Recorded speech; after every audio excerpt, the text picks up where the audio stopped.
Kalian kita ketemu lagi ya, dalam acara pekerti ini. Memang kelihatannya kalau kita lihat-lihat sih ada hubungan antara pemilihan model pembelajaran, inovasi ya, model pembelajaran dengan topik kita sekarang ini, kontrak perkuliahan. Mohon maaf saya izin share screen dulu Ibu ya. Suara saya kedengaran semua ya Pak? Jelas Pak. Jelas Pak, jelas. Dengaran Pak, jelas. Kembali ke ini tadi Bu Ani, pertanyaan tadi yang pertama tadi ya, mungkin kita harus ini ya, buat analisis kompetensi dulu itu ya. Buat bisa menjawab pertanyaan itu, karena ini memang. Iya, Pak. Saya mau ngasih buku buat Pak Gufron, kalau Pak Gufron bisa jawab. Aduh, terima kasih Bu, insya Allah saya coba jawab. Analisis kompetensi, kemudian kita buat kakaknya ya, ketemu nanti di ujungnya. Baik, hari ini kita bicara tentang kontrak perkuliahan. Saya yakin sekali Bapak Ibu sebenarnya sudah biasa membuat kontrak perkuliahan ini. Kalau kita lihat dalam keseharian kita sebagai dosen, kami juga sebagai dosen, ya kami kadang-kadang kita terbiasa. Ada kontrak yang kita buat secara lisan saja dengan mahasiswa kita. Ada kita buat sedikit tertulis pada waktu kita pertama kali pada kuliah pertama, pada kuliah pendahuluan pertama itu kita buat kontraknya juga masih lisan. Ada juga yang kita buat secara tertulis. Tapi kalau kita lihat-lihat mungkin tidak secara komprehensif ya kontrak yang kita buat. Kadang-kadang kita hanya membagi RPS saja Bu. Atau kalau kita zaman dulu kita hanya membagi silabus saja kan kepada mahasiswa, kita bagi-bagi gitu. Terus sekarang kita taruh di web silabus saja atau misalnya RPS saja kita bagi-bagi gitu. Nah, pertanyaan sekarang apakah silabus atau RPS yang kita serahkan kepada mahasiswa atau kita distribusikan kepada mahasiswa atau pernyataan lisan tadi pada kuliah pendahuluan tadi yang kita berikan kepada mahasiswa itu cukup untuk menjelaskan kira-kira apa saja yang diperlukan oleh mahasiswa dalam menginterpretasi perkuliahan yang selama 1 semester. Pertanyaan seperti itu. Kan kita kan tadi kan kemarin kita sudah menjelaskan mungkin materi instruktur-instruktur yang terdahulu sudah menjelaskan tentang apa sih esensinya kita membuat perancangan perkuliahan. Rancangan perkuliahan itu kan sebenarnya esensinya kan sebenarnya supaya proses perkuliahan itu kan berjalan efektif.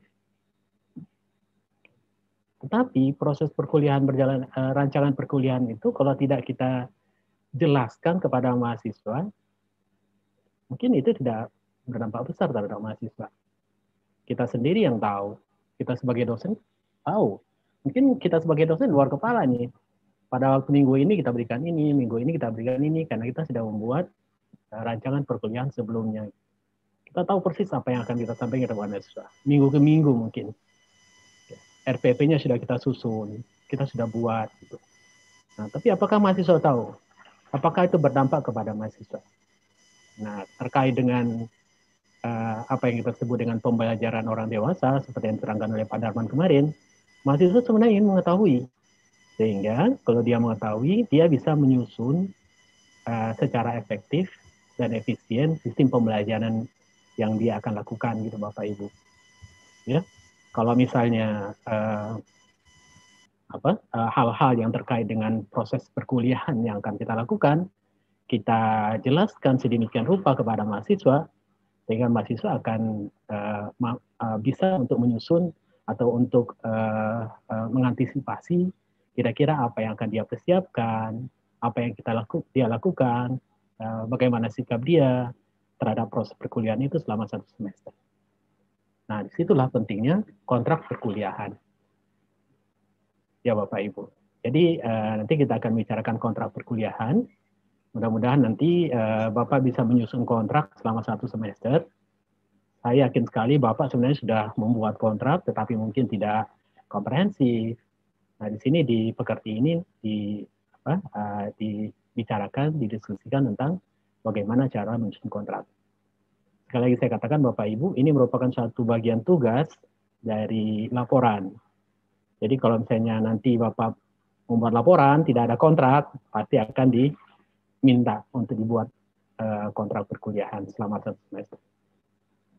Membuatnya mudah kalau RPS-nya sudah jadi. Tapi kalau RPS-nya belum jadi, sulit untuk membuat kontrak. Karena bagian-bagian kontrak itu adalah apa yang ada dalam RPS yang Bapak tulis. Begitu ya kira-kira Pak pengantarnya, apa pentingnya kontrak perkuliahan. Nanti kalau ada pertanyaan-pertanyaan Bapak Ibu, nanti bisa disampaikan saja. Tidak usah takut dipotong-potong ya. Nanti disampaikan saja ya, jangan ditunggu sampai akhir. Baik Bapak Ibu, kita coba lihat ya apa yang diharapkan seperti yang saya katakan tadi di awal.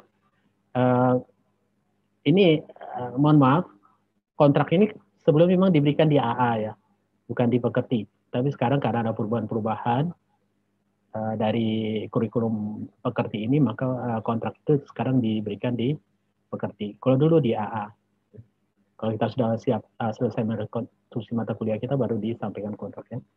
Sekarang disampaikan di pekerti. Nah, apa yang akan kita sampaikan? Yang pertama adalah nanti kami akan menjelaskan pengertian kontrak perkuliahan. Mungkin kita masih ada sedikit mispersepsi tentang kontrak perkuliahan dan hubungannya dengan prinsip belajar mahasiswa dewasa. Oke. Tadi saya sudah katakan, mungkin kemarin Pak Dharma sudah menjelaskan juga tentang mahasiswa kita itu atau orang dewasa itu nggak bisa dipaksa-paksa. Nggak bisa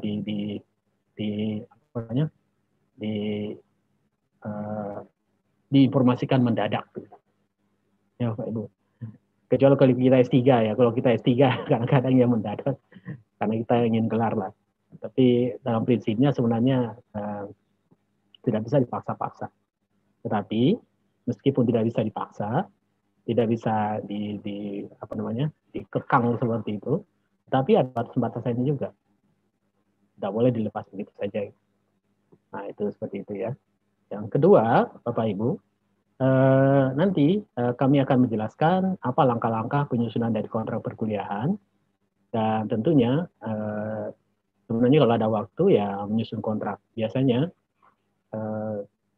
Bapak Ibu disuruh diberikan waktu sedikit, kemudian coba untuk menyusun kontrak, kemudian nanti kita bahas bersama-sama, nanti kalau ada waktu. Tapi kalau tidak ada waktu, nanti dikerjakan sebagai pekerjaan di rumah, ya, atau mungkin besok bisa ditampilkan pada waktu hari keempat. Baik Bapak Ibu, apa sih pengertian kontrak perkuliahan? Tadi saya sudah jelaskan Bapak Ibu bahwa kontrak perkuliahan itu adalah rancangan perkuliahan yang disepakati oleh mahasiswa dan kita sebagai dosen. Ya, apa yang disepakati? Tentu yang disepakati adalah isi dari program perkuliahan, bentuk dari program perkuliahan, bentuk itu misalnya metode, ya, dan lain sebagainya, dan kompetensi yang harus dicapai, ya, KK yang harus dicapai, kompetensi khusus yang dicapai, atau sub CPMK yang harus dicapai, apa topiknya, dan apa keterampilan yang harus dikuasai, dan apa penilaian yang akan dilakukan. Jadi, sesungguhnya kalau kita lihat di sini, kontrak perkuliahan itu adalah upaya kita untuk menjelaskan lebih jelas RPS yang kita susun, rancangan perkuliahan yang kita susun ke mahasiswa dalam bentuk tertulis, gitu Pak. Jadi tidak lisan ya, dalam bentuk tertulis. Jadi bagian-bagian dari rancangan perkuliahan kita itu yang nanti akan kita buat dalam bentuk tertulis dan itu nanti akan kita sampaikan kepada mahasiswa sehingga mahasiswa memahami kira-kira apa yang akan apa saja yang akan dia lakukan selama perkuliahan, bagaimana caranya supaya dia bisa mendapatkan hasil yang baik dan apa upaya-upaya dia sehingga dia akan mendapatkan hasil yang baik. Ya. Tapi kalau kita sudah membuat kontrak perkuliahan Bapak Ibu, kita tidak bisa lagi merubah secara tiba-tiba isi kontrak. Misalnya di akhir semester misalnya. Di akhir semester misalnya kita merubah cara penilaian. Padahal kita sudah sepakat dengan mahasiswa di awal cara penilaiannya seperti ini misalnya. Dan di akhir semester kita rubah misalnya. Atau misalnya ketentuan lain. Ya, tidak seperti itu juga. Kalau kita sudah membuat misalnya urutan-urutan analisis kompetensi kita misalnya capaian pembelajaran, kita sudah buat misalnya urutan-urutan KK sedemikian rupa sehingga kalau misalnya urutan KK itu atau sub CPMK itu bagus, tertib maksud saya, dan kalau itu bisa dilakukan dengan baik, apakah kita milih horizontal atau vertikal, hierarki dan lain sebagainya. Kalau kita sudah buat sedemikian rupa, ya jangan kita rubah-rubah lagi. Ya. Jadi kita harus taat pada apa yang telah kita sepakati dengan mahasiswa gitu. Nah, seperti tadi. Jadi sesungguhnya tujuannya adalah bagaimana caranya supaya proses pembelajaran itu bisa berjalan efektif dan mahasiswa bisa memanfaatkan proses ini sehingga mendapatkan hasil yang optimal. Ya, itu seperti itu pengertian kontrak perkuliahan. Ya. Oke. Coba kita lihat, sebenarnya ada dua ya macam kontrak Bapak Ibu. Yang pertama yang saya sebutkan dulu yang paling bawah itu ya, yang kontrak belajar individual. Biasanya kalau kita S3, biasanya ketiga kan biasanya kita ada mata kuliah mungkin ada di antara Bapak yang sedang S3 atau sudah S3 gitu. Ada mata kuliah penunjang disertasi. Mata kuliah penunjang disertasi itu kan tidak klasikal itu. Jadi biasanya kalau misalnya ada suatu topik tertentu, promotor kita menganggap bahwa ada topik tertentu yang harus kita pelajari sebagai mahasiswa doktoral misalnya kan, nah kita kan disuruh untuk belajar pada seorang pakar misalnya. Ya. Seperti saya dulu, saya di Gajah Mada, kemudian saya belajar tentang ilmu tuberkulosis secara epidemiologi. Saya belajar di Universitas Indonesia selama 1 bulan. Jadi karena mungkin di Gajah Mada nggak punya, kemudian saya pergi ke situ. Saya belajar selama 1 bulan, rancangan 1 bulan. Nah, kemudian saya datang ke situ, ya profesornya bilang, wah kamu nggak usah 1 bulan ke sini, kamu cuma 1 minggu aja katanya. Tapi dengan penugasan tertentu. Jadi itu yang disebut dengan kontrak individual. Ya, kontrak individual. Jadi untuk kerajaan sesuai dengan kebutuhan mahasiswa ya. Tapi kalau di S1 biasanya jarang. Ya, kecuali pada hal-hal tertentu. Ya. Kalau di S2, S3 mungkin ada. Tapi yang jelas itu di S3 kelihatan gitu. Jelas. Jadi profesornya bilang, oh, kamu 1 minggu aja di sini. Gitu. Ya, oke. Dengan penulisan dengan tugas-tugas tertentu. Jadi tidak seperti yang jadwal. Yang berikutnya adalah kontrak belajar yang klasikal. Ya, ini kontrak yang digunakan untuk kegiatan perkuliahan pada sekelompok mahasiswa. Nah, ini yang seperti ini yang akan kita buat kontrak belajar klasikal. Dan tentunya karena sifatnya klasikal, ya mengatur banyak orang, ya tentu kurang memberikan kebebasan pada mahasiswa tentunya, karena ada ikatan-ikatan tertentu, ada aturan-aturan tertentu yang mungkin tidak menyenangkan bagi sebahagian mahasiswa, ya, karena kita membuat aturan-aturan tertentu. Begitu kira-kira Pak. Jadi ada 2 macam kontrak, kontrak belajar individual, yang sifatnya sifatnya individual, mengacu pada kebutuhan dari mahasiswa tersebut. Kemudian yang kedua adalah kontrak yang sekarang kita akan buat, yaitu kontrak belajar klasikal. Ya. Baik. Apa fungsi dari kontrak belajar sebenarnya kalau kita lihat? Ya, yang pertama adalah seperti yang saya katakan tadi, mungkin berulang-ulang. Itu adalah kontrak yang kita tuliskan itu, kita berikan pada mahasiswa, ya, kita tandatangani, ya, itu adalah membuat peningkatan efisiensi belajar. Nah, nanti kan mahasiswa sudah tahu, kira-kira jadwal perkuliahannya seperti apa, rancangan perkuliahannya seperti apa, KK atau sub CPMK yang harus dikuasai itu seperti apa, sub pokok bahasan yang akan dipelajari itu apa. Ya. Nah, itu kan sebenarnya adalah meningkatkan efisiensi. Maka mahasiswa akan bisa belajar. Minggu depan saya akan belajar ini, dosen akan masuk belajar ini. Dia akan belajar, dia akan mencari referensi, dia akan membaca referensi terlebih dahulu. Gitu. Ya, nah, sehingga proses perkuliahan itu bisa lebih efektif. Kalau mahasiswa mempersiapkan terlebih dahulu terhadap materi yang akan kita ajarkan, mungkin daya serap mahasiswa akan meningkat. Ya, daripada kita tidak kasih tahu kira-kira apa bukunya, apa topiknya, gitu. Ya, mungkin mahasiswa tidak akan belajar, tidak tahu gitu. Mungkin dia akan membaca buku yang lain gitu, atau mungkin dia akan membaca referensi yang tinggi, sehingga mungkin ketika kita masuk, ya mungkin kemampuan penyerapan mahasiswa mungkin akan lebih tidak begitu baik jika dibandingkan dengan kalau mereka ada persiapan terlebih dahulu ya, gitu ya Bapak Ibu. Jadi yang jelas kontrak perkuliahan itu akan meningkatkan efisiensi belajar. Yang kedua adalah tentunya kalau kontrak perkuliahan itu kita yang buat, kemudian disepakati oleh mahasiswa sepakat, gitu ya. Dalam tanda petik ada unsur pemaksaan untuk menyepakati kontrak tersebut. Pasti akan ada peran dan tanggung jawab kita sebagai dosen, peran dan tanggung jawab mahasiswa sebagai yang diajar, gitu ya. Nah ini akan terkawal terus selama 1 semester. Ya, jadi ada kaidah-kaidah tertentu, ya, berdasarkan tujuan-tujuan pembelajaran yang nanti dikaitkan dengan apa peran dan tanggung jawab kita sebagai dosen, dan apa peran dan tanggung jawab mahasiswa sebagai orang yang diajar. Ya Pak ya, jadi fungsinya itu.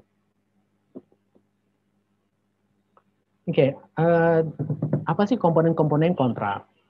Nah ini adalah kalau kita lihat ada 9 ya Bapak Ibu. Kita lihat di sini. Pertama adalah manfaat mata kuliah, okay. Deskripsi mata kuliah, kemudian CPMK dan kompetensi khusus, kemudian organisasi materi, ya, kemudian apa strategi perkuliahan yang kita buat, ya, kemudian apa materi atau bahan bacaan yang kita rekomendasikan, ya, tugas-tugas apa yang Bapak Ibu berikan, ya, kemudian kriteria penilaian apa yang Bapak buat, ya, kemudian jadwal kuliah. Jadwal kuliah itu topik bahasan dan bahan baca dan lain sebagainya. Dan ada juga yang menambahkan tentang tata tertib. Jadi kalau ada tata tertib yang Bapak perlukan, misalnya yang terkait dengan sikap, yang terkait dengan aturan-aturan yang tidak struktural, ya, emosional, nah itu bisa ditambahkan di nomor 10. Tidak masalah. Ya. Tapi kontrak ini sebenarnya adalah sesuai dengan tadi, tujuan efisiensi pembelajaran adalah rancangan pembelajaran yang akan kita lakukan.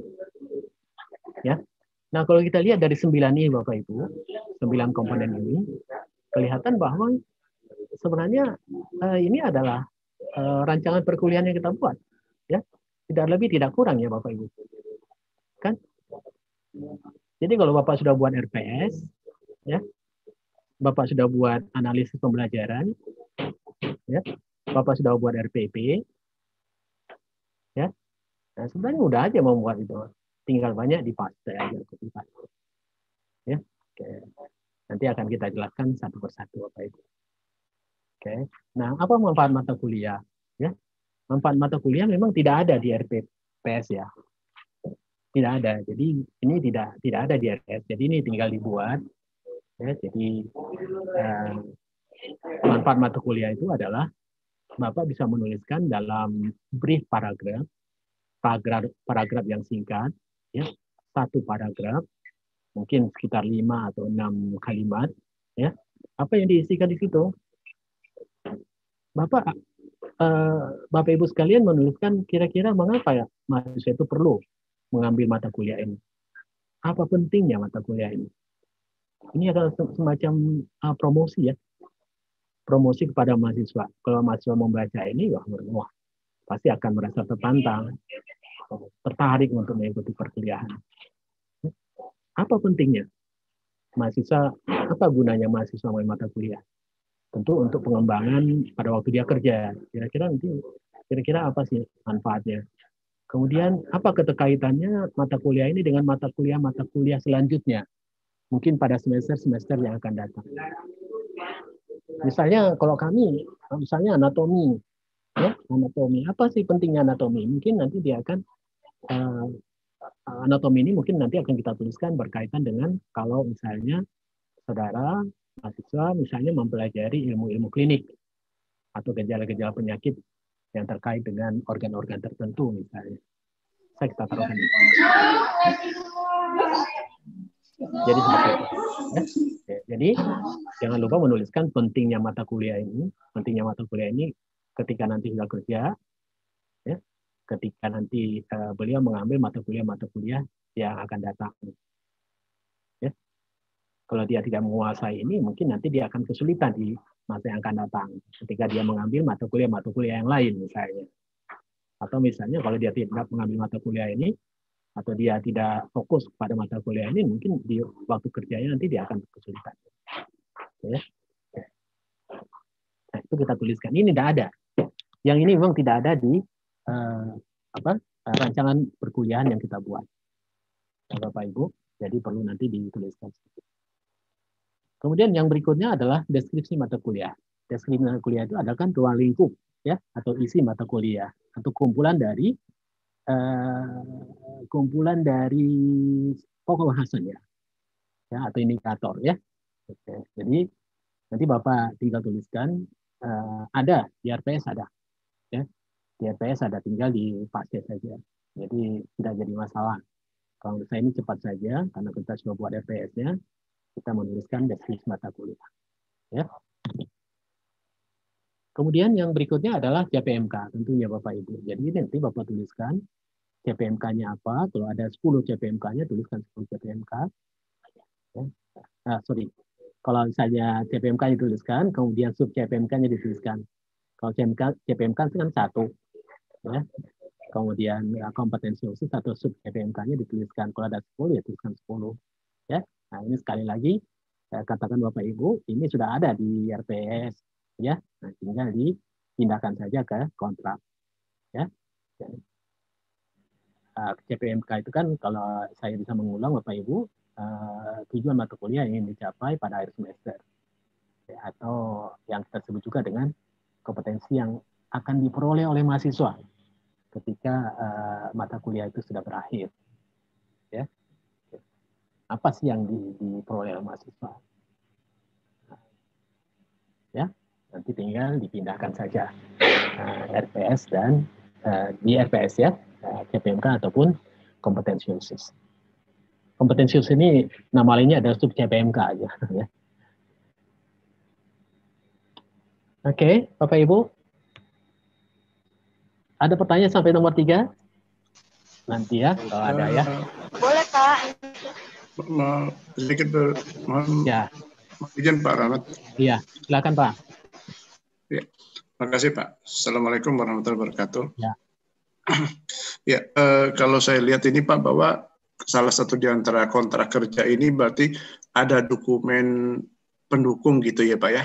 Artinya di samping kita membuat RPS juga mungkin ada dokumen-dokumen itu yang memang dokumen itu bermuat antara kesepakatan antara dosen dengan mahasiswa, lalu ditandatangani oleh dosen, dan itu menjadi acuan selama periode perkuliahan. Nah, yang ingin saya tanyakan ini Pak, sejauh mana manfaat dari dokumen itu pada saat akreditasi Pak? Mungkin ada masukan. Terima kasih Pak. Assalamualaikum warahmatullahi wabarakatuh. Saya kira di butir-butir akreditasi ya Pak ya. Di kurikulum ada ya kontraknya. Jadi kita harus mempersiapkan kontrak perkuliahan. Kalau saya nggak salah ya ada kira-kira butir di apa namanya penilaian di standar kurikulum ya. Itu kira-kira ada memang kita harus membuat kontrak perkuliahan karena memang kalau kita lihat baca di buku teorinya dikatakan bahwa memang kontrak ini sebenarnya membuat efisiensi proses pembelajaran itu bisa berlaku. Jadi proses pembelajaran itu bisa lebih efisien gitu. Sehingga ketercapaian CPMK itu sebenarnya bisa lebih optimal gitu. Karena kan ada proses efisiensi di situ, Pak. Jadi mahasiswa sudah mempersiapkan diri ketika kita mau berdiri di depan kelas, mengajar, mahasiswa sudah tahu apa yang akan dipelajari, apa materinya, mereka sudah tahu referensinya, mereka sudah membaca terlebih dahulu, mungkin karena kita nanti tidak akan kesulitan. Ya. Jadi serapan itu nanti akan seperti itu, Pak. Jadi memang ini penting menurut saya ya, karena memang terkait dengan efisiensi. Salah satu ciri mutu itu kan sebenarnya adalah efisiensi ya. Jadi yang ada dalam kriteria penilaian akreditasi itu ya dia akan melihat upaya-upaya apa yang akan dilakukan dalam proses peningkatan mutu sebenarnya. Ya, kalau kita lihat butir-butir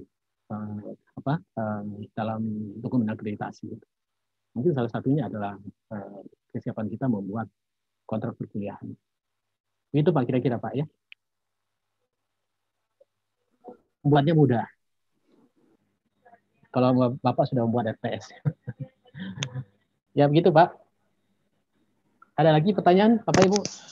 Sebelum kita lanjutkan Pak. Ke nomor 4. Ada Pak. Ya, silakan Pak. Ya. Ya Pak.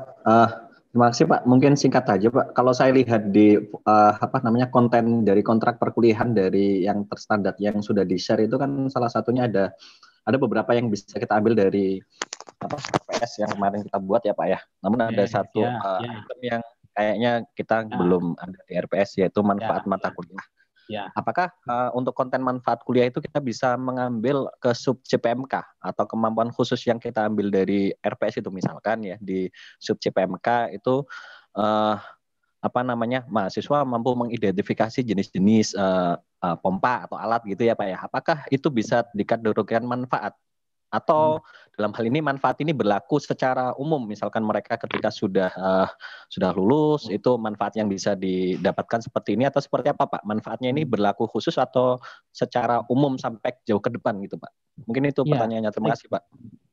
Baik, pertanyaan bagus ya Pak. Jadi memang manfaat ini memang tidak ada di RPS ya Pak. Tapi memang seperti yang saya katakan tadi kita kan istilahnya ini promosi nih, ya. Kita mempromosikan mata kuliah kita. Apa sih pentingnya bagi mahasiswa? Ya, jadi manfaat ini adalah saya katakan tadi ada brief paragraf yang singkat, padat, terdiri dari misalnya 5 atau 6 kalimat, tapi itu nanti akan menunjukkan bahwa memang mata kuliah ini layak untuk diambil. Kenapa layak? Karena dia penting untuk masa depan, ketika dia kerja, atau misalnya landasan teori dia atau pemahaman dia untuk ketika dia mengambil kuliah-kuliah di semester yang akan datang. Sehingga dia tidak kesulitan lagi dalam pengambilan misalnya seperti itu. Jadi kita buat sedemikian rupa sehingga berlaku umum ya Pak, dan kita buat sedemikian rupa sehingga ada upaya ketertarikan mahasiswa dalam upaya untuk mempelajari mata kuliah kita selama 1 semester. Jadi menurut saya memang berlaku umum karena memang tidak dituliskan ya di RPS yang kita susun gitu. Nah, seperti itu. Jadi kalau saya baca di contoh-contoh kontrak di internet yang ada itu kelihatannya memang upaya untuk memperkenalkan secara lebih secara umum ya kira-kira apa yang kepentingan dari mata kuliah ini bagi dia ya dari perspektif mahasiswa di masa yang akan datang. Kayak begitu Pak. Ya. Baik, kita teruskan dulu ya Pak ya. Ini masih ada beberapa, ini CPMK tadi, jadi CPMK dan kompetensi khusus atau sub CPMK ini Bapak bisa pindahkan dari RPS yang Bapak buat. Kemudian yang berikutnya adalah yang terkait dengan organisasi materi. Ya. Nah, organisasi materi ini kan dalam bentuk diagram ya Pak. diagram. Jadi nanti analisis kompetensi, ya, Bapak kan sudah membuat analisis kompetensi tuh. Apakah hierarki, apakah horizontal, ya, kan nanti kan dibuat tuh. Kalau itu sudah betul, sebenarnya kan kuncinya kan di situ tuh ya. Kalau saya lihat apa yang dipresentasikan Pak Endang kemarin itu ya jelas itu. Kalau kita sudah bisa membuat organisasi materi pencapaian mata kuliah kita untuk mencapai CPMK, nah, sebenarnya mudah aja kita nanti menuliskan di RPS-nya itu, ya, di dokumen RPS. Jadi apa namanya, tahap-tahap proses pembelajaran itu ya sebenarnya terlihat dari seberapa baik kita dalam menyusun analisis kompetensi. Ya. Sehingga kalau kita sudah menyusun analisis kompetensi, ya pasti capaian CPMK itu bisa tercapai ya, seperti itu. Jadi tinggal memindahkan analisis kompetensi yang kita buat. Ya. Jadi ini menurut saya sih tidak jadi masalah kalau analisis kompetensi yang Bapak buat itu sudah baik. Ya. Kemudian yang berikutnya adalah strategi perkuliahan. Nah, strategi perkuliahan ini memang adalah sebenarnya memindahkan strategi perkuliahan yang ada dalam LPS ya Bapak Ibu, di kolom 6 ya, kolom 5 atau 6 ya. Nah, itu nanti Bapak pindahkan. Karena memang kalau kita lihat di sini akan sedikit lebih panjang uraiannya, karena memang ada beberapa metode yang kita pakai. Ya, jadi mungkin tidak hanya satu. Jadi mungkin ada kita menggunakan model-model pembelajaran yang inovatif. Nah, Bapak tuliskan di situ. Jadi apa yang Bapak lakukan, ya, apa yang Bapak strategi perkuliahan apa atau model pembelajaran apa yang Bapak lakukan ya selama 1 semester, Bapak tuliskan di situ. Ya mungkin sini agak sedikit panjang uraiannya ya, karena memang Bapak memilih beberapa strategi pembelajaran tergantung pada bagaimana Bapak mendeliver ya, menyampaikan kakak yang Bapak tuliskan gitu. Ya. Mungkin antara satu kakak dengan kakak yang lain berbeda, ya strateginya berbeda gitu. Nanti Bapak tuliskan di situ. Tapi kalau misalnya satu saja, ceramah diskusi, ceramah dan tanya jawab, ya selama 1 semester ya tuliskan aja ceramah tanya jawab, dijelaskan ya sedikit. Tapi kalau bervariasi, tuliskan juga di situ. Ya. Jadi intinya adalah apa kegiatan yang akan dilakukan mahasiswa dalam perkuliahan. Tentunya strategi ini akan melibatkan mahasiswa secara aktif dalam perkuliahan. Ya. Oke. Kemudian materi dan bahan ajar. Materi dan bahan ajar saya kira sama saja, tinggal dipindahkan saja. Ya. Apa buku teks yang Bapak pakai? Adakah jurnal? Ya. Ada artikel kah? Atau bahan ajar yang menjadi bahan bacaan wajib? Ya. Oke, nanti dituliskan di situ. Kira-kira apa? Ya. Tapi bisa diakses oleh mahasiswa maksudnya. Ya, jangan misalnya buku yang tidak bisa diakses oleh mahasiswa. Nah, seperti itu. Ya. Kalau misalnya kita menuliskan satu jurnal yang berbayar misalnya, ya kan? Nah, nanti tolong ditunjukkan juga bagaimana caranya mengakses jurnal yang berbayar tapi gelap dengan Sihub ya. Kalau kita tahu pakai Sihub misalnya kan, kita bisa mengakses jurnal berbayar gratis misalnya, ya. Ya, nah, jadi tuliskan di sini adalah buku-buku teks atau buku-buku referensi atau jurnal-jurnal yang menjadi referensi kita, tapi yang bisa diakses mahasiswa. Nanti kalau kita tuliskan yang tidak bisa diakses mahasiswa, sama aja mereka tidak bisa. Kalau zaman dulu kan kita fotokopikan itu buku, tapi ketika fotokopi kita rusak buku kita ya, karena tidak ada buku. Nah, buku mungkin kita hanya punya satu-satunya buku, ya. Kadang-kadang kalau Bapak Ibu pergi, mohon maaf, ke kota lain, atau misalnya pergi ke luar negeri, beli buku, nah, itu dijadikan sebagai referensi. Nah, kadang-kadang kalau kita pinjamkan mahasiswa bisa rusak. Ya. Jadi seperti itu. Jadi dituliskan materi, bahan bacaan. Oke, kemudian tugas-tugas Bapak Ibu. Nanti tuliskan juga tugas-tugas. Apa sih tugas-tugasnya? tugas di KK1 apa, di sub CMK 2 apa, ya dituliskan tugas-tugasnya. Jadi overall dituliskan tugas-tugasnya. Bisa tugas-tugas yang terkait dengan paper-paper kecil atau tugas mingguan.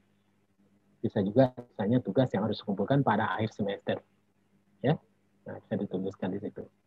Jadi kelihatannya nggak ada yang disembunyikan, ya. Karena memang ketika kita merancang perkuliahan, kita menginginkan CPMK itu bisa dipahami atau bisa dikuasai oleh seluruh mahasiswa, tidak ada kecuali. Ya kan, Pak? Kalau kita menuliskan CPMK di situ kan, dengan uraian KK yang mendasarinya, kita sebenarnya mengharapkan capaian CPMK itu kan bisa dikuasai oleh mahasiswa, ya kan, pada akhir semester gitu. Jadi sebenarnya bagaimana kita bisa mendorong, ya, bagaimana cara kita membuat supaya proses pembelajaran itu bisa lebih efisien dan efektif. Ya. Jadi kalau kita membuat kontrak ini sebenarnya nggak ada lagi namanya dosen killer itu, ya. Kalau dosen killer itu kan zaman dulu itu, Bapak Ibu, cuma ada 1 orang atau 2 orang yang lulus, lainnya nggak lulus. Lah itu senang kita sebagai dosen. Nah, ya ingat, kalau mata kuliah saya jangan main-main, jarang yang lulus. Nah itu kita senang gitu. Kan? Tapi ketika kita masuk dalam periode yang sekarang ini, kalau kita belajar pekerti ini seperti ini, ya, kalau kita sudah menerapkan prinsip-prinsip perancangan kuliah, ya, cara orang dewasa seperti ini, saya kira tujuan kita adalah bagaimana caranya supaya seluruh mahasiswa memahami CPMK pada akhir semester. Itu kan sebenarnya itu. Kalau misalnya seluruh mahasiswa sudah memahami atau menguasai CPMK pada semester dengan kita melakukan sistem penilaian yang terstruktur, ya, kita mengharapkan juga semuanya akan mendapatkan hasil yang baik, ya, seperti itu. Jadi sebenarnya mungkin sudah terjadi perubahan-perubahan paradigma dalam proses pengajaran. Kalau dulu ya zaman-zaman saya ada itu yang seperti itu, ya, sulit lulus. Nah, kalau zaman sekarang kan sebenarnya kita mendorong untuk lulus semuanya, ya, tapi dengan standar penilaian yang baku, ya. Baik, kemudian yang berikutnya kriteria penilaian. Saya kira ini juga disampaikan Dr. Lambang, ya, terkait kriteria penilaian. Bagaimana atau mungkin nanti kemarin ya mungkin disampaikan, ya, tentang cara kita dosen memberikan penilaian terhadap seluruh hasil belajar mahasiswa selama 1 semester. Ya. Nah, kriteria penilaian ini kita tuliskan sebenarnya bagaimana sih kriteria keberhasilannya atau bobot nilai akhir seperti ini. Ini ya, ini tergantung pada institusi masing-masing, Bapak Ibu. Ya, biasanya sudah digeneralisir dengan peraturan akademik masing-masing fakultas atau universitas, ya. Itu terserah Bapak Ibu. Kalau di Unmul seperti ini, atau yang seperti ini, ya, pembuatan nilai akhir misalnya kan. Nah, jadi ini kan bervariasi, ya, tergantung pada kita dosen yang membuat atau aturan-aturan yang sudah berlaku umum di universitas, ya. Ini sangat bervariasi. Ini contoh saja misalnya Bapak Ibu, ya. Oke, kemudian jadwal perkuliahan. Nah, jadwal perkuliahan, dituliskan jadwal perkuliahan, dituliskan jadwal perkuliahan pada semester. Misalnya, jadwal perkuliahan pertama, minggu pertama apa materinya, capaiannya apa, ya, bahasannya apa. Sebenarnya ini adalah representasi dari RPP sebenarnya, Bapak Ibu, dan dibuat dalam bentuk dalam bentuk tabel, ya, tabel. Ya, jadwal perkuliahan kita bentuk. Jadi ada 14 kali perkuliahan, siapa pengampu, ya, seperti biasa. Nanti di sini di jadwal perkuliahan ini Bapak Ibu diselipkan juga tentang batas waktu pengumpulan tugas-tugas dan kapan evaluasi belajar dilaksanakan. Ya. Nah, seperti ini Bapak Ibu mudah saja jadwal perkuliahannya hari pertama misalnya apa topiknya, apa bahan bacaannya, gitu ya. Seperti itu. Jadi tidak terlalu sulit, Bapak Ibu tinggal mungkin kita tinggal menyarikan saja dari RPP, rencana perkuliahan, program perkuliahan yang telah kita atau Bapak Ibu tuliskan, ya. Nah, kalau misalnya seperti ini, lengkap kita tuliskan selama ini kan refleksi dari kakak ini ya, dan RPP kan, kira-kira kalau kita tuliskan seperti ini kan masih sudah tahu tuh, minggu ini siapa yang ngajar, minggu depan siapa yang ngajar, apa topiknya, apa kegiatannya, apa bahan bacaannya, ya kan? Nah, jadi kan sebenarnya bisa lebih, mahasiswa bisa lebih banyak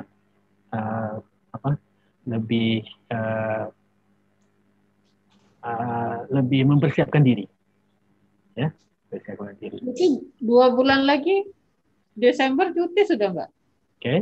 Kemudian yang berikutnya adalah, ya, saya kira itu ya. Nanti kalau misalnya Bapak Ibu ada hal-hal yang bersifat mungkin hal-hal lain, ya, hal-hal lain misalnya yang terkait dengan tata tertib, oke, misalnya harus berpakaian seperti apa, misalnya harus ketentuan lain, mungkin bisa ditambahkan di nomor 10, dibuat di bawah, ya.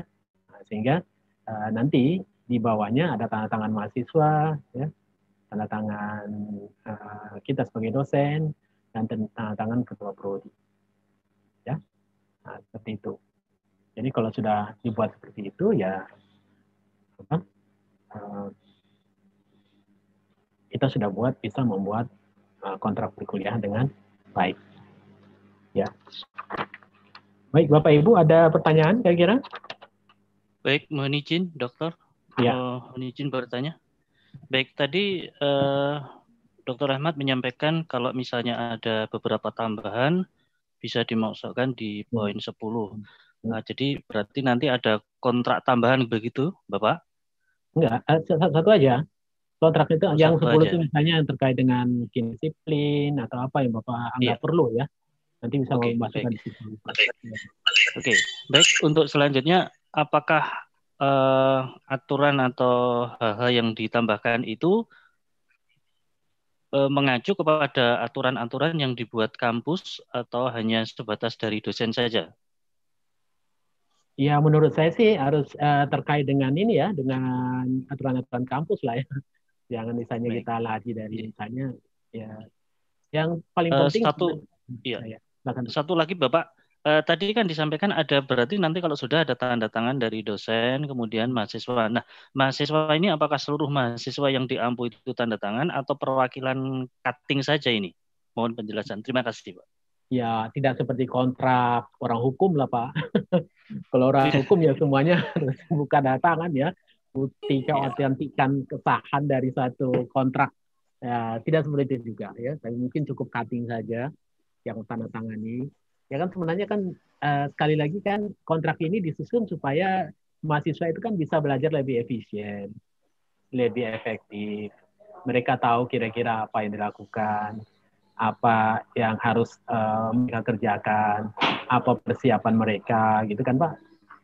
Kira-kira apa yang dibaca, buku apa yang dibaca, dan lain sebagainya. Jadi sebenarnya adalah menuliskan peran dari kita sebagai dosen, menuliskan peran dari mahasiswa, menjaga supaya proses pembelajaran itu bisa lebih kondusif, mungkin persiapan mahasiswa bisa lebih baik, gitu. Sehingga tadi seperti tadi, tujuannya adalah supaya efisiensi proses pembelajaran itu bisa lebih bagus, sehingga capaian CPMK itu bisa lebih optimal sebenarnya. Ya kan Pak? Sebenarnya kan itu intinya. Baik, sebenarnya terima itu kasih aja. Bapak. Iya, terima kasih banyak Bapak. Baik Pak, terima kasih. Mohon izin Bapak bertanya Pak. Mohon izin bertanya Pak. Iya. Ya, terima kasih atas kesempatannya. Tadi masalah bobot penilaian. Kira-kira adakah aturan baku dari Kemendikbud mengenai bobot penilaian? Karena tadi di situ ada yang Bapak sebutkan kan, adakah aturan baku yang emang ini apakah ini aturan baku atau nanti atau yang dibuat misalkan setiap universitas kan punya bobot penilaian sendiri Pak. Apakah kemudian ketika kita membuat kontrak perkuliahan ini apakah dosen bisa mengabduksi sepenuhnya atau terserah dari dosen yang bersangkutan tersebut Pak? Terima kasih. Ya, ini sebenarnya nanti evaluasi ini kan ada sisi tersendiri ya Pak ya. Ini Prof. Lambang biasanya. Sudah ya? Sudah diberikan ya? Belum kayaknya. Oh ya, mungkin setelah ini kali ya, atau nanti sore ya. Lambang itu memang dijadikan tersendiri itu. Jadi jangan keliru. Jadi memang harus mengacu pada universitas. Jadi kita membuat kalau misalnya hal-hal yang tidak diatur oleh universitas bisa kita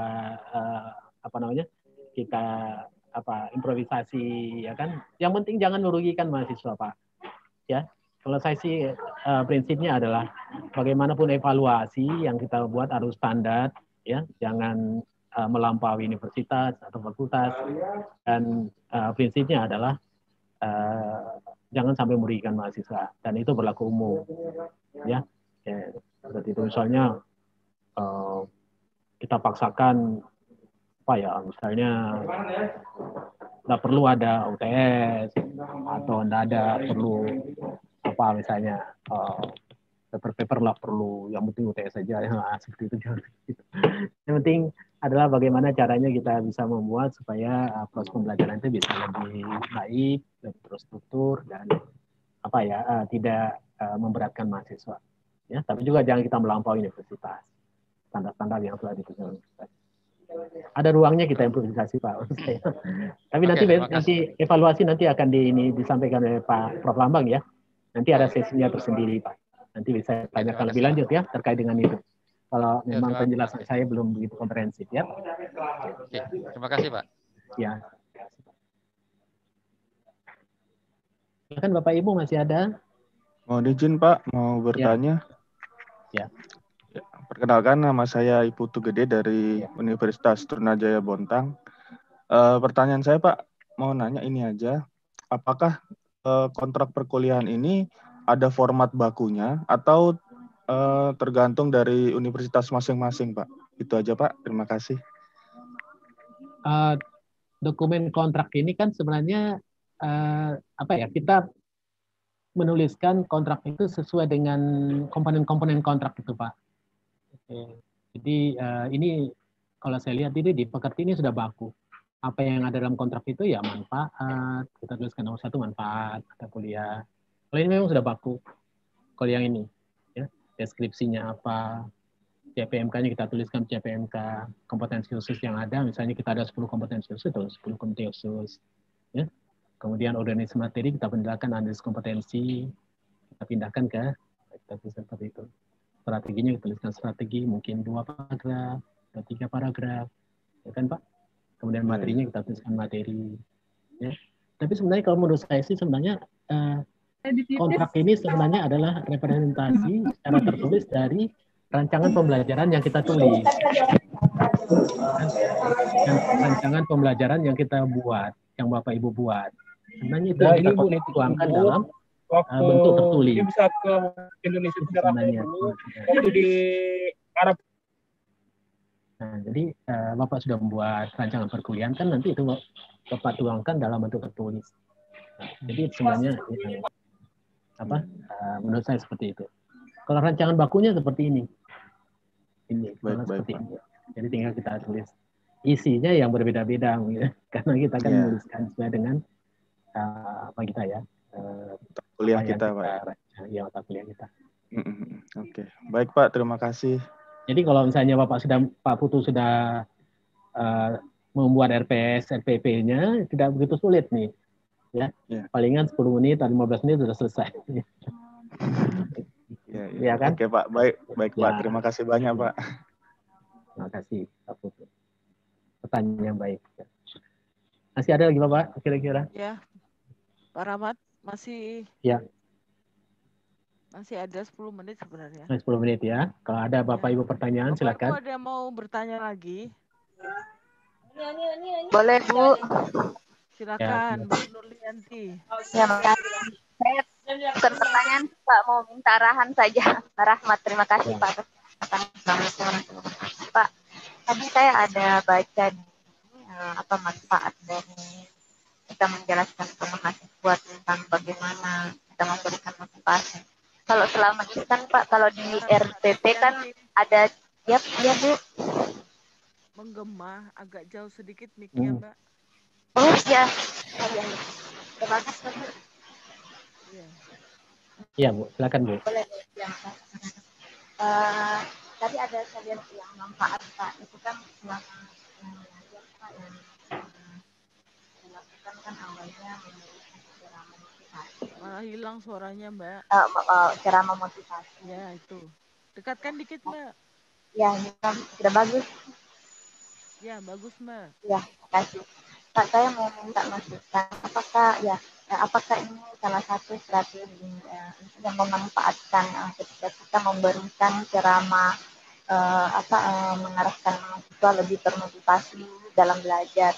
Kebetulan kan Pak saya mengajar bahasa Inggris di sekolah tinggi ilmu ekonomi, dan kebetulan mata kuliah bahasa Inggris kan hanya didapat di semester 1 dan semester 3. Tentunya kadang-kadang mahasiswa kan melihat mata kuliah ini tidak terlalu mungkin seperti mata kuliah yang lain gitu, karena terbatas waktunya. Apakah salah Pak ya kalau seumpama ketika pertemuan pertama saya kadang-kadang dosen memberikan motivasi ke mahasiswa itu menghabiskan waktu lebih dari 15 menit Pak, bahkan hampir 20 itu berbicara awal tentang bahasa Inggris agar mereka lebih termotivasi. Apakah itu termasuk hal yang baik Pak? Terima kasih Pak Rahmat. Ya Bu, pertanyaan bagus sekali. Nanti sebenarnya ditanyain Bu Isna itu ketika menyusun RPP ya. Iya. Kemarin Ibu Isna berikan Pak kalau yang ceramah itu kan cuma masuk di RPP Pak, tidak masuk di MPS Pak. Iya, di RPP. Jadi di pendahuluan di kuliah pertama itu kan, kuliah pertama kan kita berupaya untuk memotivasi. Tapi kan dalam skema RPP itu kan tidak boleh terlalu banyak pendahuluan tuh. Pendahuluan kan kira-kira 10 sampai 15 menit saja, baru masuk inti sama penutup kan. Ya, Pak. Jadi jadi menurut saya sih kalau sebagian dari motivasi itu kita tuliskan di kontrak, ya, di manfaat. Mungkin Ibu tuliskan, mungkin Ibu di awal itu misalnya mengajar bahasa Inggris tentang apa misalnya. Misalnya mata kuliah ini penting misalnya untuk kerja. Nanti kalau misalnya perusahaan-perusahaan atau misalnya pemahaman tentang prosedur-prosedur alat misalnya kan nggak ada dalam bahasa Indonesia tuh. Biasanya kalau alat-alat misalnya dalam alat-alat yang mesin-mesin misalnya kan, atau misalnya propose Pak ya. Itu misalnya menggunakan semua dalam bahasa Inggris ya kan. Nah, mungkin bisa kita arahkan, mungkin masa depan kalau dia bekerja di bidang apa, itu semua bidang bahasa Inggrisnya penting, misalnya seperti itu kan kita jelaskan di sini di manfaat ini. Atau misalnya kalau misalnya kita katakan juga di semester yang akan depan banyak textbook yang menggunakan bahasa Inggris, jadi pemahaman bahasa Inggris cukup bagus dalam memahami konteks-konteks di perkuliahan masa yang akan datang, di semester yang akan datang misalnya seperti itu. Jadi sebenarnya kalau kita lihat di sini Bapak Ibu, sebenarnya di RPP mungkin tidak terlalu banyak kita bicara tentang pentingnya, tapi kita tuliskan aja di sini. Nah, kalau mahasiswa membaca, dia sudah mulai menyadari bahwa memang mata kuliah Ibu ini memang penting bagi dia, ya, baik untuk masa yang akan datang ketika dia kerja, ataupun ketika dia mengambil mata kuliah yang akan datang, ya, di semester yang akan datang. Ya, semacam motivasi juga, ya, motivasi yang motivasi promosi yang sehingga mahasiswa itu yakin bahwa ini harus semangat nih, harus greget nih kita ini mata kuliah ini, ya, karena nanti saya rugi. Seperti itu kira-kira. Ya, terima kasih Pak Ya. masukannya. Nah, tinggal dituliskan dengan baik Bapak Ibu, ya. Terima kasih Pak Rahmat. Baik, masih ada lagi kira-kira pertanyaan, Ibu? Masih ada Bapak Ibu yang ingin ditanyakan? Kalau tidak ada, nih waktunya udah masuk zuhur Pak Rahmat. Oh iya, baik Bapak Ibu. Bu Ani, terima kasih. Statement, baik, jadi sekali lagi saya katakan Bapak Ibu bahwa kontrak perkuliahan ini adalah mendorong supaya proses pembelajaran itu bisa lebih efisien, ya Bapak Ibu. Tidak sulit untuk membuat, karena kalau Bapak Ibu sudah membuat RPS dengan baik, rancangan perkuliahan dengan baik, analisis kompetensi dengan baik, RPP dengan baik, Bapak tinggal pindahkan saja ke kontrak dalam bentuk tertulis. Jadi tidak begitu sulit, dan saya yakin kalau kita sudah membuat kontrak, kita sudah istilahnya kita sudah menjelaskan semua apa sih rancangan perkuliahan yang kita tuliskan, kita buat, oleh Bapak Ibu buat kepada mahasiswa. Nah, itu akan mendorong terjadinya proses efisiensi dalam proses pembelajaran. Dan saya yakin bahwa proses pembelajaran itu akan lebih efektif. Demikian Bapak Ibu, terima kasih. Assalamualaikum warahmatullahi wabarakatuh. Terima kasih Bu Ani. Waalaikumsalam. Waalaikumsalam. Terima kasih Pak Ahmad Bahtiar Ya, Bu. yang telah memberikan materi pada hari ini. Bapak Ibu, selamat menunaikan sholat zuhur nih, sudah datang waktunya. Dan Bapak Ibu mohon kembali tepat waktu pada pukul 13.30.